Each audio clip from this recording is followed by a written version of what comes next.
L'Académie de la culture noire présente habilitez votre esprit, voir le monde à travers deux yeux d'un Kamitz, fils et fille de la planète Kam. Présenté par le Neb Kinkela Wamazulukufu Imhotep Atumura. Comme étudiant du système scolastique élémentaire, nous avons été soumis à l'étude de la Grèce et de la Rome mythologique. Une attention particulière avait été réservée aux mythes d'Aésope. Le mythe d'Ésope. Ces histoires, très appréciables, de certains points de vue du contenu, parlent des civilisations anciennes et permettent donc la compréhension, par extension, à travers lesquels est né le monde moderne. La dette énorme que a le monde moderne par rapport au monde, aux civilisations précédentes, et en majeure partie aux étudiants des mystères de l'univers, de la vie, de la philosophie, des arts, des sciences, qui nous ont précédés des centaines de milliers d'années. En grandissant, à travers notre adolescence, nous commençons à regarder ces héros des mondes antiques avec des yeux différents.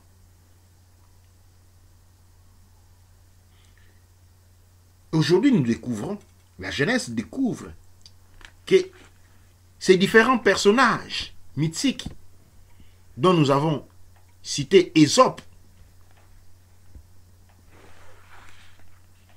étaient des descendances Kamitz. Et son nom, Ésope, est un dérivé du mot grec éthiope, qui va être transcrit plus tard par l'Éthiopie. Éthiope signifie face brûlée. Quand on dit Éthiopie, c'est ceux qui ont la face brûlée. Et ce mot éthiope, signifiant face brûlée, était un indicatif de la couleur de la peau noire.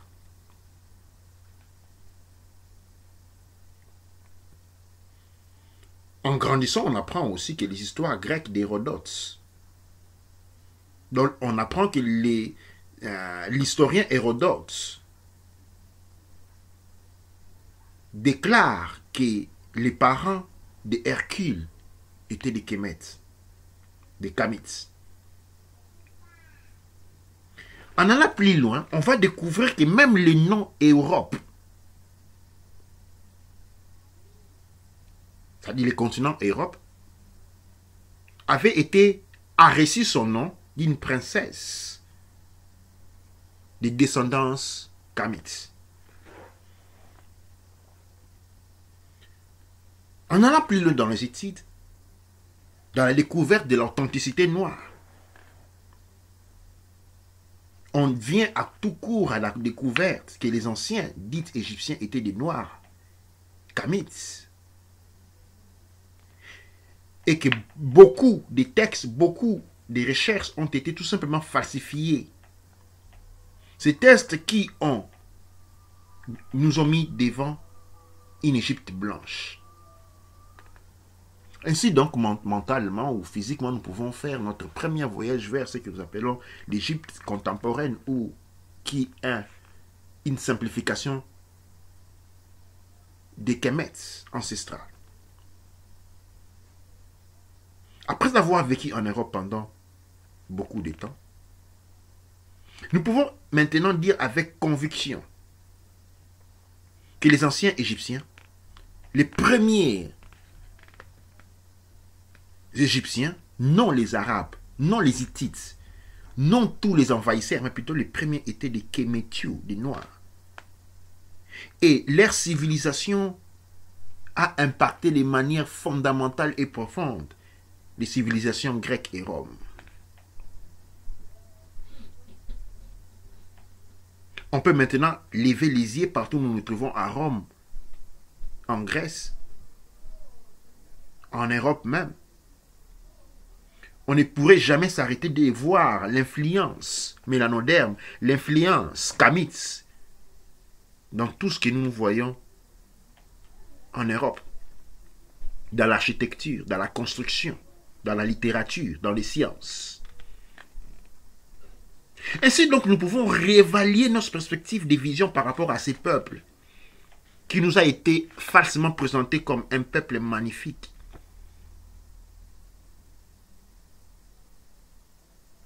Pour ne voir qu'une continuité des sciences, de la connaissance holistique, culturelle, mélanoderme.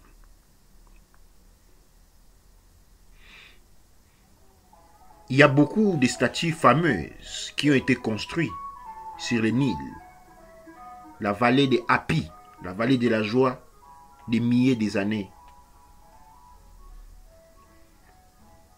Les statues dont nous allons parler particulièrement à la tête d'un homme et le corps d'un lion en position d'obéissance.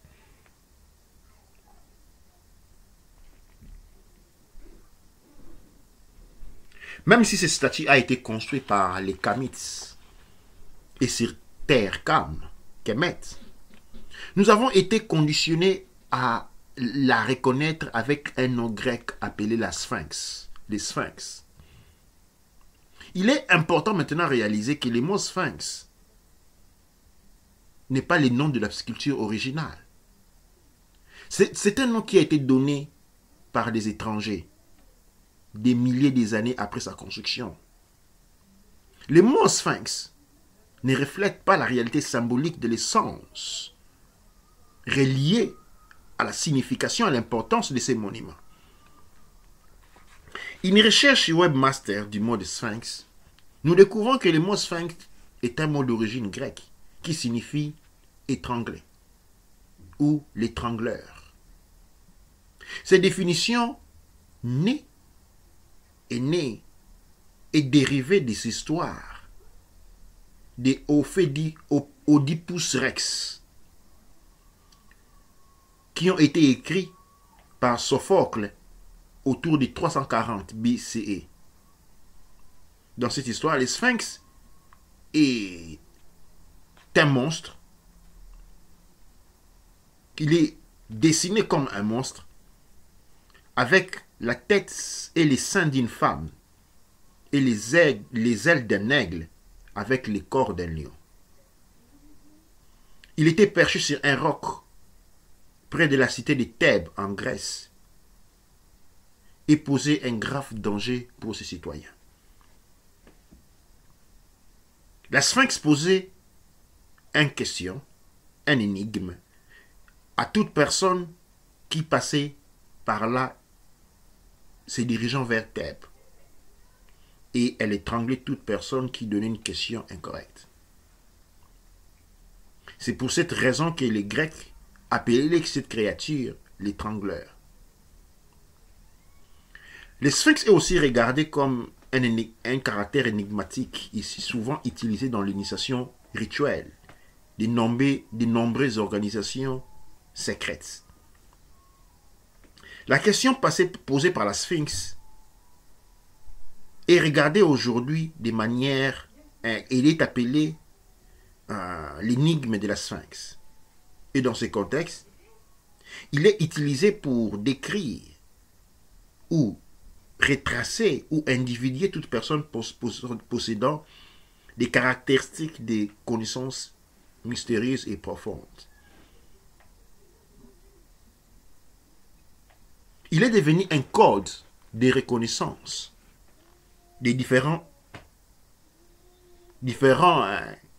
écoles, des mystères pendant des centaines d'années.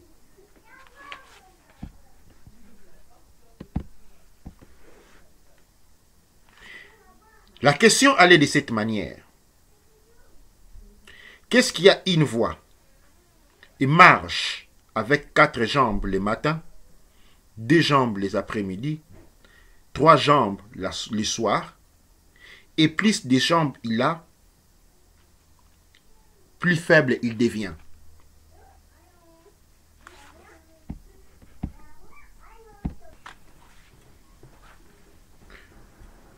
Aux personnes qui possédaient la connaissance,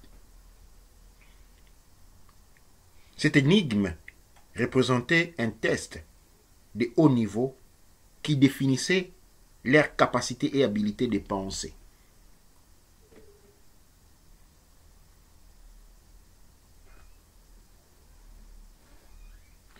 La question, de toute façon, conservait en elle un caractère sacré, un caractère caché, qui était basé sur la capacité littéraire évaluative de la personne posée devant les tests. Si la personne répondait de manière correcte, sa vie était épargnée. Parce qu'il possédait en effet l'habilité d'utiliser son esprit supérieur.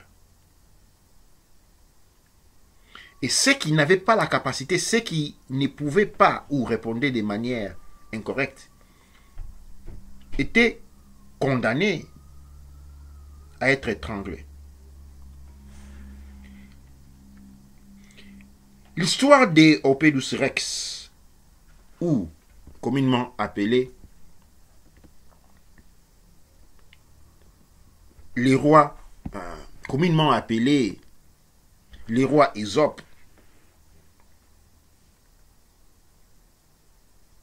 est défini dans ce que nous appelons la tragédie grecque et a été mis en scène en Athènes, dans la ville d'Athènes, aux alentours de 430 avant l'ère moderne.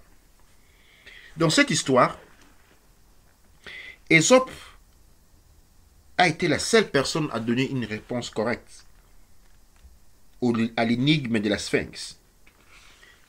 Sa réponse était basée sur une évaluation de l'énigme du point de vue de sa capacité personnelle d'évaluation.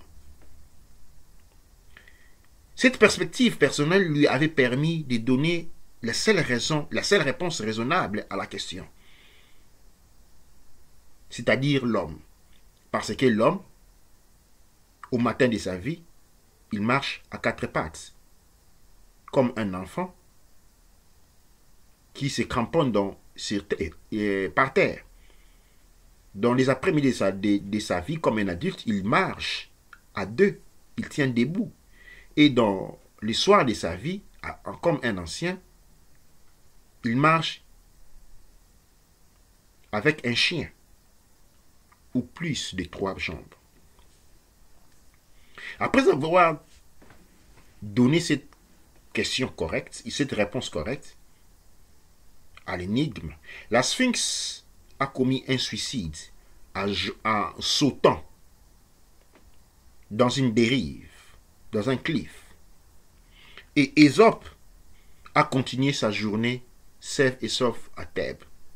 À son arrivée dans la cité de Thèbes, Ésope a été élu héros de la ville pour avoir, d'une certaine manière, causé la perte de la bête qui terrorisait tous les habitants de cette ville. Ésope a été proclamé roi de Thèbes et il a été donné en épouse Jocasta, la veuve du roi précédent Laos, qui avait de manière mystérieuse disparu d'un long voyage, durant un long voyage. King Ésope et la reine Jocasta ont produit 4 enfants et ont vécu heureux jusqu'à ce qu'une plague va dévaster Thèbes. Une maladie, une pandémie va dévaster Thèbes. Ésope va tout de suite apprendre la source. Ésope va tout de suite réaliser qu'il est lui la source de la misère qui est en train de s'abattre sur cette ville, la ville de Thèbes, et qu'il avait rempli d'une manière ou d'une autre la destinée ou la prophétie sur sa naissance.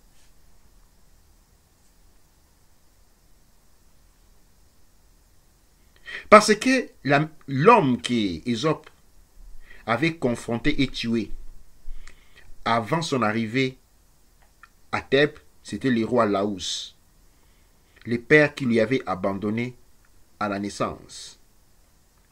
Cette révélation a aussi porté à la réalisation que Jocasta était en même temps la femme et la mère d'Ésope,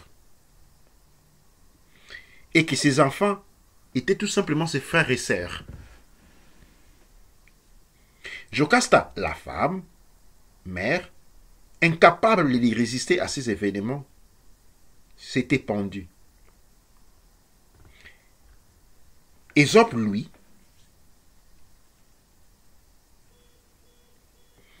avait trouvé pour moyen de subvenir à cette grande peine, à cette grande souffrance,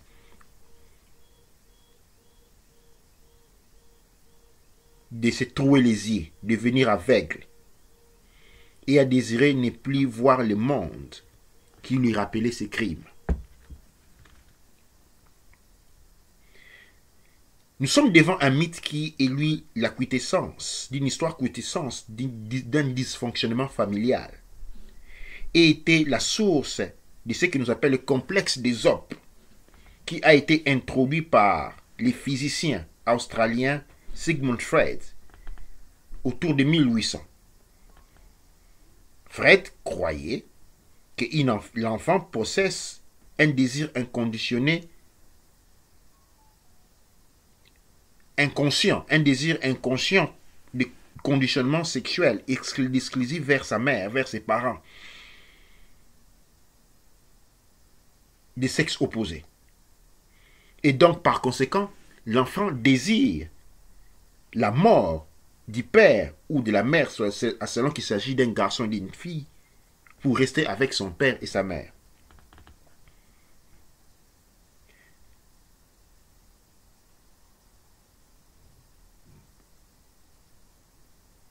Plus tard, les chercheurs vont utiliser les termes des complexes Electra pour décrire ce complexe dans le fille.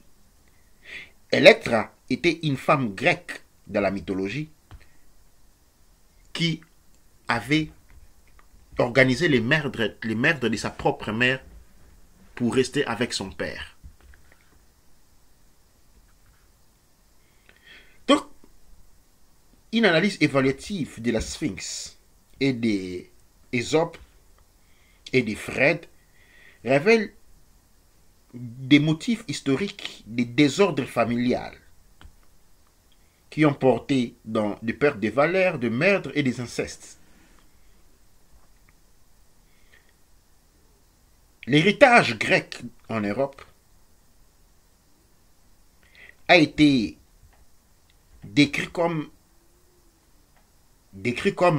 une imbalance mentale dans l'esprit des enfants et des adultes. Freud sûrement était un remarquable penseur, dans sa capacité de décrire la perception de la société et d'être en mesure de voir ce qui est en train de se passer réellement.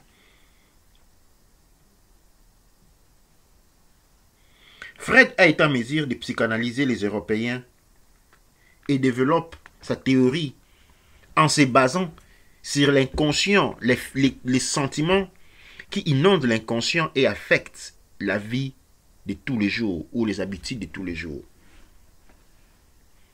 Beaucoup des anthropologistes ont déclaré que ces concepts n'existaient que... Je voulais dire, beaucoup des anthropologistes ont souligné et ont déclaré que ces concepts d'Ésope n'existaient pas chez les non-européens et qu'il est symbolique de la société et de la culture, tout comme des systèmes de comportement occidentaux. Considérant leurs inclinaisons culturelles, nous pouvons dire qu'il était de manière assez naturelle pour les Grecs de décrire la Sphinx comme une femme, parce qu'ils croyaient que les femmes étaient inférieures aux hommes et étaient à la base démoniaques.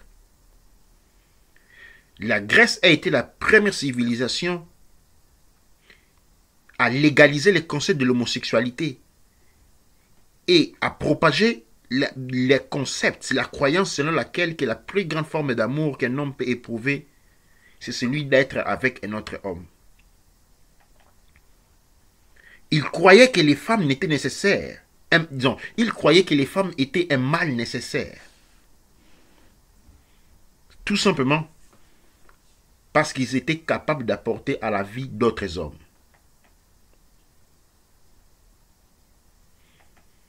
Il n'est pas ici nécessaire de souligner que cela va de mèche avec la conception que ces sociétés sont anti-femmes. Mais d'une certaine manière, ils contradictent à tout point et tout bout les principes bases de la nature, de la balance, de l'harmonie dans les relations entre la polarité masculine et féminine. Dans la culture et dans la conception, tout comme la cosmogonie kinétique, nous trouvons un archétype de la sphinx grecque. Mais nous soulignons ici que cela, nous allons tout de suite découvrir que cela représente une matière complètement différente par rapport à l'orientation culturelle occidentale.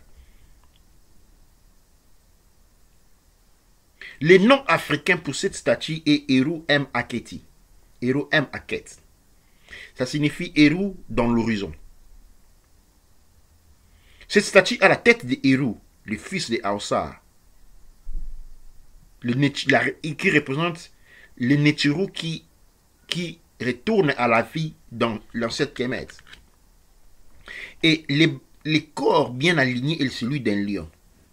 Heru M. Aketi est situé dans le plateau de Giza, une cité à côté de la ville de Caire. Giza était appelée comme Akets. Akets signifie la place où le soleil se lève et se couche.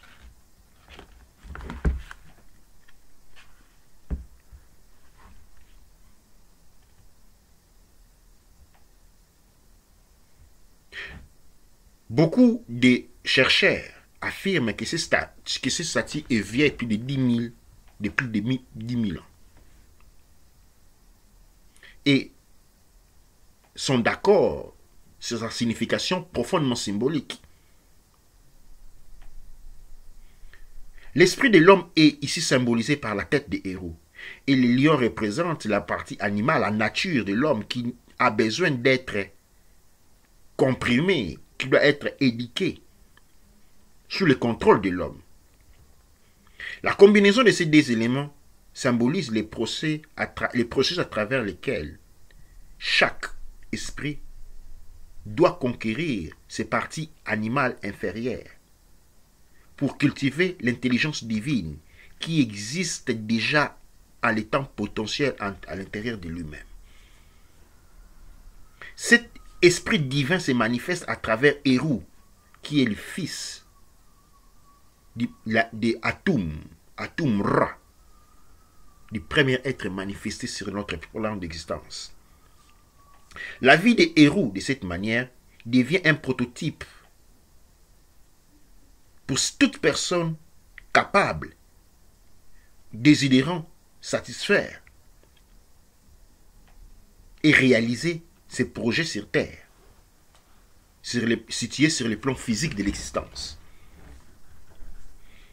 En accord avec les mythes anciens, qui trouvent origine il y a près de 6000 ans à Kemet, Assar était un roi bénévolent de Kemet, de l'ancien Kemet, qui a été assassiné par son frère Seth. Aset, ou Auset, la reine vierge de Aussar, va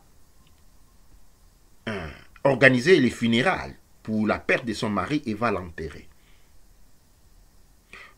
Sa déversion à Aussar va faire que l'esprit de Aussar va les visiter et il va rester enceinte.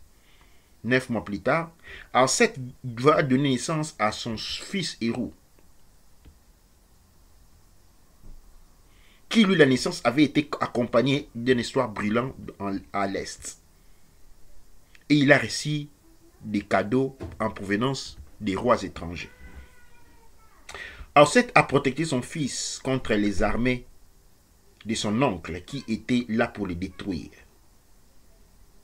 Il a préparé Héru pour garantir sa destinée et réclamer son trône, le trône de son père Auset. Comme on a dit, Héru a obtenu la victoire contre Seth, qui symbolise la victoire contre les forces démoniaques. Après que Seth a été porté en justice, Aussar a été résurrecté des morts et a été fait la divinité du jour dernier. Aussar a été plus tard appelé Neb du jugement, Neb Nkau, c'est-à-dire seigneur du jugement et de la résurrection. Et Héru a été reconnu comme le fils légitime et le grand roi de Kemet, appelé Neb Kum Kam, c'est-à-dire le roi de ta terre ou le roi des rois. Auset a été regardé comme le symbolisme de la divinité mère. Et sur elle a été établi le processus matrilinéal pour la détermination du pouvoir. Dans la cosmogonie ou dans la vision africaine de la culture, Héru M. Aketi est un modèle pour toute famille mélanoderme. Il nous fournit des modèles qui promotent l'idéologie de la victoire du bien contre le mal. La Sphinx, de l'autre côté, ne nous raconte que l'histoire d'Ésope et de la dysfonctionnement de la famille du type lécoderme, basée sur les histoires grecques et les études de Simpson Fred.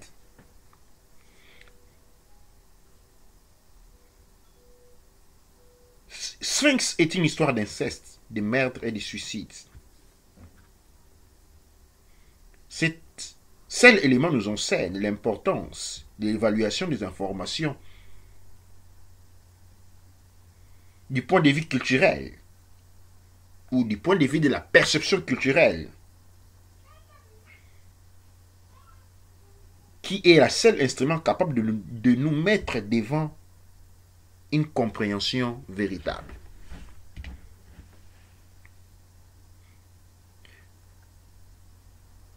Cette présentation finit en nous proposant un travail à faire dans le cadre de la renaissance kémétique. Le travail est le suivant.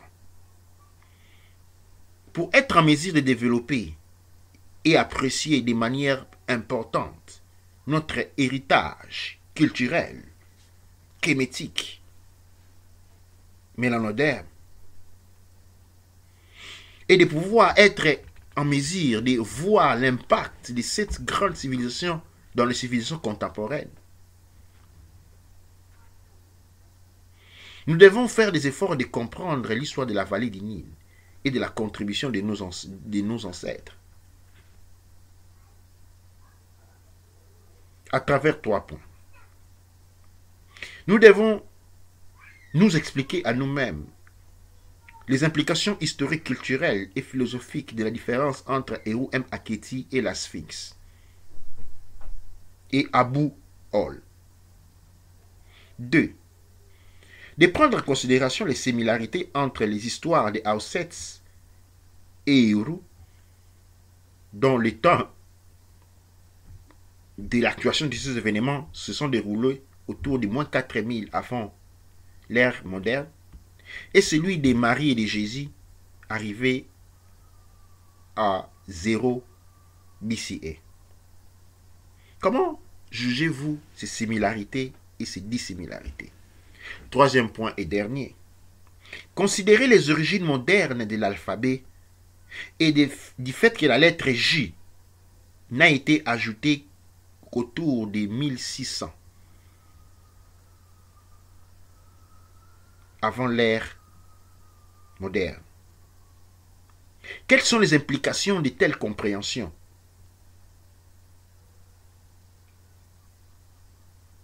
Par rapport à l'histoire religieuse qui nous est proposée aujourd'hui. Dua Netcher, Dua Amonra, Dua Neb Ercher.